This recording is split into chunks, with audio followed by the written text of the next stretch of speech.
सभी लोगों को शुभ संध्या। आज हम लोग इस वीडियो में प्रत्यय के बारे में पढ़ेंगे, जिसका ये पार्ट 1 है। तो हम लोग थोड़ा सा अगर देखें प्रत्यय, तो जनरली हमको यही बता दिया जाता है कि किसी शब्द के अंत में जुड़ता है वो प्रत्यय है। लेकिन इसके बारे में डिटेल में जानकारी बहुत ज़रूरी है, क्योंकि इससे तमाम प्रकार की संज्ञाएँ, सर्वनाम, विशेषण ये सब बना दिए जाते हैं और कभी कभी व्यक्तिवाचक संज्ञा, जातिवाचक संज्ञा इनमें भी परिवर्तन हो जाता है। तो इसलिए डिटेल में पढ़ना बहुत ही ज़रूरी है। ठीक, तो चलिए हम लोग वीडियो शुरू करते हैं।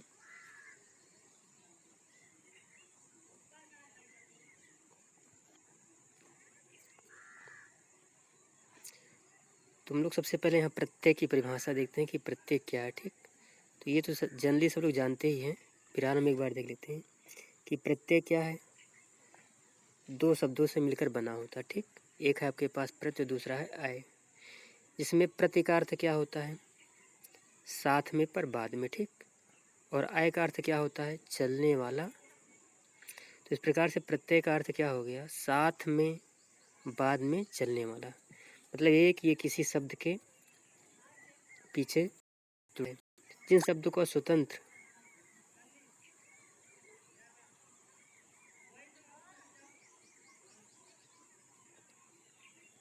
जिन शब्दों का अर्थ स्वतंत्र अस्तित्व नहीं होता, वह किसी शब्द के पीछे लगकर उसके अर्थ में परिवर्तन कर देते हैं। ठीक, फिर आगे क्या है कि प्रत्यय का अपना अर्थ नहीं होता है और ना ही इनका कोई स्वतंत्र अस्तित्व होता है। प्रत्यय आविकारी होते हैं। आविकारी वे शब्द होते हैं जिसमें काल, लिंग और वचन के अनुसार कोई परिवर्तन नहीं होता। ठीक, जो शब्दांश में जोड़े जाते हैं, कभी कभी प्रत्यय लगने से अर्थ में कोई बदलाव नहीं होता। प्रत्यय लगने पर संधि नहीं होती। ठीक, बल्कि अंतिम वर्ण में मिलने वाले प्रत्यय में स्वर की मात्रा लग जाएगी। व्यंजन होने पर यह यथावत ही रहेगा। ठीक, तो प्रत्यय की परिभाषा। ठीक, तो यहाँ हम कुछ प्रत्यय के उदाहरण देखते हैं। तो जैसे यह समाज है, समाज में एक जुड़ गया तो क्या बन गया, सामाजिक। तो कुछ प्रत्यय ऐसे हैं कि जैसे आपके पास देखिए एक जुड़ रहा है, तो यहाँ पे जा पे छोटी मात्रा लगना था, लेकिन ये क्या कर रहा है कि इस छोटी इक लगने से क्या होता है, आगे वाले में मात्रा बढ़ जाता है। ठीक, अब जैसे यहाँ पे ई है, तो ई यहाँ पे लगा हुआ, लेकिन यहाँ पे जो आ का मात्रा छोटा था वो बड़ा हो गया और ये होगा सामाजिक। ठीक, इम्पोर्टेंट है ये। जैसे सुगंध है प्लस इत है तो हो गया सुगंधित। भूलना है अक्कड़ है, ठीक, भुलक्कड़ हो गया। मीठा प्लस आस, मिठास। लोहा प्लस आर बराबर लोहार। ठीक, यहाँ से इम्पोर्टेंट है लोहार। नाटक प्लस कार, नाटककार। बड़ा प्लस आई, बड़ाई। और टिक प्लस आऊँ, टिकाऊँ। बिक प्लस आऊँ, बिकाऊँ। होन प्लस हार बराबर होनहार। ठीक, तो यहाँ से सबसे इम्पोर्टेंट जो आपके पास दिखाई दे रहा है क्या है, लोहा प्लस आर जो है ये बन गया है लुहार। ठीक, तो लुहार में आपके पूछा जा सकता है कि प्रत्यय कौन सा, तो इसमें आर है। ठीक, और मूल शब्द क्या है, लोहा है। आगे हम लोग पढ़ते हैं प्रत्यय के प्रकार। तो संस्कृत के प्रत्यय हैं, हिंदी के प्रत्यय हैं, विदेशी भाषा के प्रत्यय हैं। तो 3 प्रकार के प्रत्यय आपको पढ़ना है। ठीक, संस्कृत के प्रत्यय कौन कौन से, हिंदी के प्रत्यय और विदेशी भाषा के। सबसे पहले हम देखते हैं संस्कृत के प्रत्यय क्या होते हैं। संस्कृत व्याकरण में जो प्रत्यय शब्दों और मूल धातुओं से जोड़े जाते हैं वे संस्कृत के प्रत्यय कहलाते हैं। ठीक, तो यहाँ क्या है, व्याकरण में हम लोग शब्दों और मूल धातुओं से जिनको जोड़ेंगे वो क्या कहलाएंगे, संस्कृत के प्रत्यय। जैसे एग्जाम्पल है, अव्ययता है, आगत है, विगत, कृत। संस्कृत के प्रत्यय के प्रकार। ठीक, तो संस्कृत में प्रत्यय जो है कृत प्रत्यय और तद्धित प्रत्यय होते हैं, 2 प्रकार के।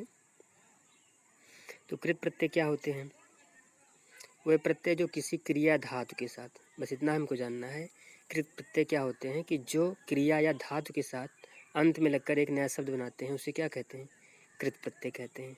कृत प्रत्यय से मिलकर जो प्रत्यय बनते हैं उन्हें कृदंत प्रत्यय कहते हैं। ठीक, ये प्रत्यय क्रिया और धातु को नया अर्थ देते हैं कृत प्रत्यय के योग से संज्ञा और विशेषण भी बनाए जाते हैं। ठीक, तो ये चीज़ें थी कृत प्रत्यय के बारे में। जैसे है लिख प्लस अक बराबर लेखक, तो धात प्लस प्रत्यय उदाहरण देखिए किस प्रकार से है। तो लेख है, पाठ है, क्रिय है, ग है, धाव है, सहाय, पाल है, और इसमें सब में अक जोड़ने से क्या बन जाएगा? लेखक, पाठक, कारक, डायक, धावक, सहायक, पालक। ऐसे पाल है, सा है, ने है, चर है, मोह है, झाड़ है, पट है, भक्ष है, इन सब में अन लगाने से इनके पालन, सहन, नयन। ठीक, कृत प्रत्यय के भेद। तो कृत प्रत्यय के जो 6 भेद हैं, कृत्यवाचक, कृत प्रत्यय, विशेषण, कृतवाचक, भाववाचक, क्रमवाचक, कणवाचक और क्रियावाचक। कृतवाचक कृत प्रत्यय क्या होता है? जिस शब्द से किसी के कार्य को करने वाले का पता चले। यहाँ ध्यान देखिए कि कार्य के करने वाले का पता चले, उसे क्या कहेंगे? कृतवाच्य। ठीक,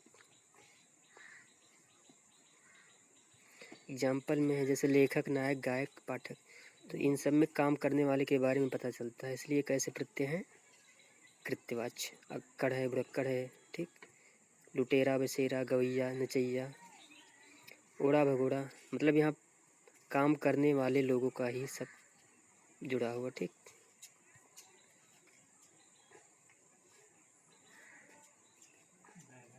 विशेषणवाचक कृत प्रत्यय। ठीक, तो विशेषणवाचक कृत प्रत्यय क्या है? जिन प्रत्यय से क्रियापदों में विशेषण शब्द की रचना होती है, मतलब विशेषता बतलाएगा, क्या कहलाएगा? विशेषणवाचक।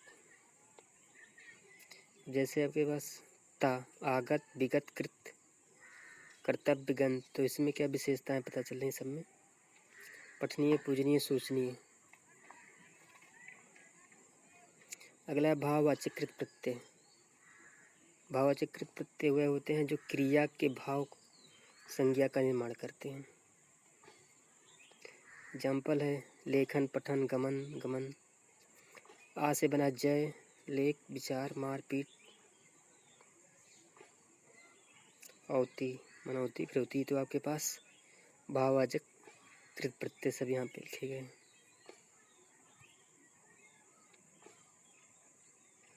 क्रमवाचक कृत प्रत्यय। क्रमवाचक कृत प्रत्यय क्या है? जिस प्रत्यय से बने शब्दों में किसी कर्म का पता चले। ठीक, तो उसे क्या कहेंगे? क्रमवाचक। अब होना जैसे बिछौना, खिलौना, सूखना, पढ़ना, खाना।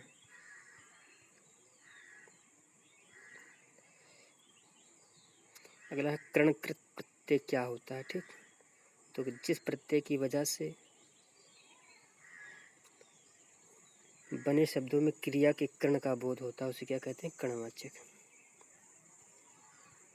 भटका, भूला, झूला, ऊ से झाड़ू बन गया, रेती। तो मतलब ये सब ऐसे हैं कि ये प्रत्यय लगने से क्या बनता है? कोई औजार, हथियार बनता है। ठीक, काम करने के लिए जिसके द्वारा कार्य संपादित किया जाता है, तो वो सब कैसे हैं? कर्णवाचक। ठीक, तो कर्ण के बारे में आप वैसे सभी लोग जानते ही हैं।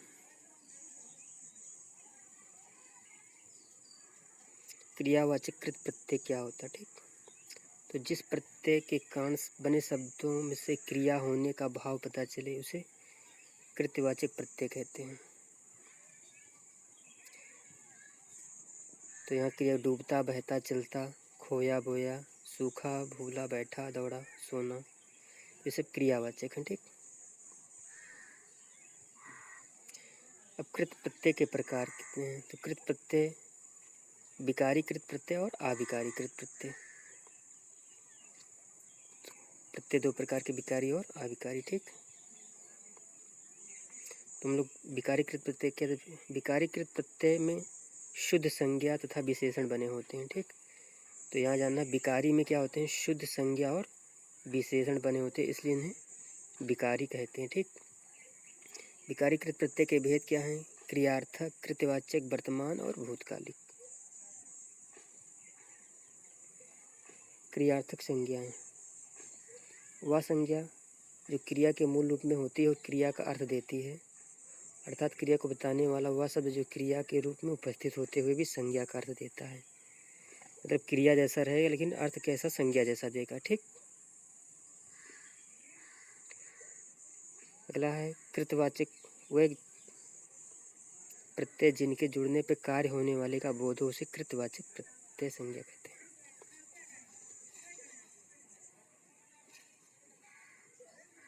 अगला है वर्तमान कालिक क्रिया कृदंत। जब हम एक काम को करते हुए दूसरे काम को साथ में करते हैं तो पहले वाली की गई क्रिया को वर्तमान कालिक कृदंत कहते हैं। ठीक।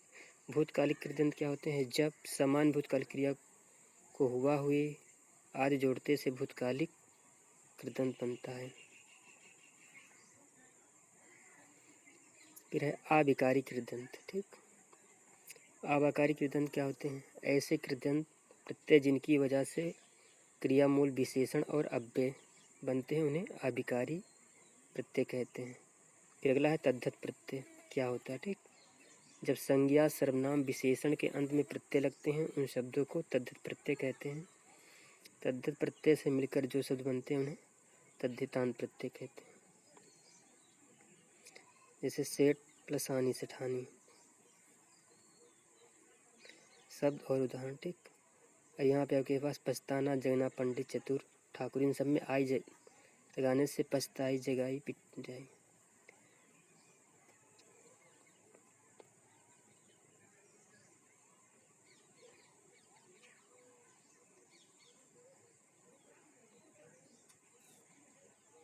यहाँ देखिए अब कन शब्द है, वर शब्द है, गुरु है, बल है, इसमें इष्ट लगाने से कनिष्ठ, वरिष्ठ, गरिष्ठ और बलिष्ठ।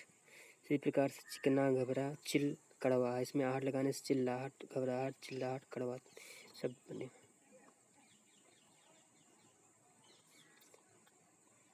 तो यहाँ पे संस्कृत के प्रत्यय हमने पढ़े। आगे की वीडियो हम लोग हिंदी के प्रत्यय के बारे में पढ़ेंगे। वीडियो देखने के लिए धन्यवाद।